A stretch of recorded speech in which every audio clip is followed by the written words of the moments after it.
રાષ્ટ્રીય મુસ્લિમ મંચના વડોદરાના 30 જેટલા અગ્રણીઓ આજે ભાજપના વડાપ્રધાન પદના ઉમેદવાર અને ગુજરાતના મુખ્યમંત્રી નરેન્દ્ર મોદીના સમર્થનમાં વારાણસી ખાતે પ્રચાર માટે રવાના થયા હતા।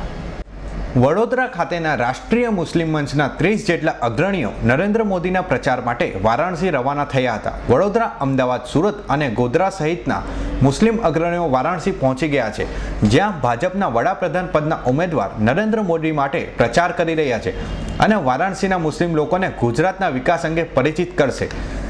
ગુજરાતમાં મુસ્લિમ લોકો સુખ અને શાંતિથી જીવે છે તે અંગે ત્યાંના મુસ્લિમ સમુદાયને જણાવશે। સાથે વડોદરાથી 30 જેટલા મુસ્લિમ અગ્રણીઓ પણ ટ્રાવેલ્સ મારફતે વારાણસી જવા નીકળ્યા છે। આજે અમે ગુજરાતમાંથી કચ્છ, વલસાડ, વાપી, અમદાવાદ, ગોધરા, દાહોદના તમામ અને વડોદરા શહેરના મુખ્ય પ્રમુખ કાર્યકર્તાઓ અહીંયા ભેગા થયા છે।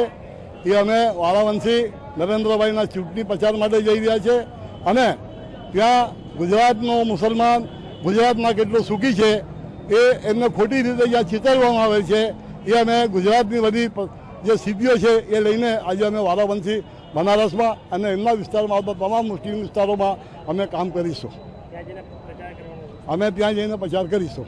સુરત, ગોધરા અને વલસાડથી મોદી સમર્થક મુસ્લિમ અગ્રણીઓ પણ જોડાયા છે અને વારાણસી જવા રવાના થયા છે અને તે પહેલા મુસ્લિમ અગ્રણીઓએ કહ્યું હતું કે નરેન્દ્ર મોદી વડાપ્રધાન બને તે માટે વારાણસીમાં પ્રચાર અભિયાન હાથ ધરાશે। સોહિલ રાઠોડનો રિપોર્ટ, S9 ન્યૂઝ, વડોદરા।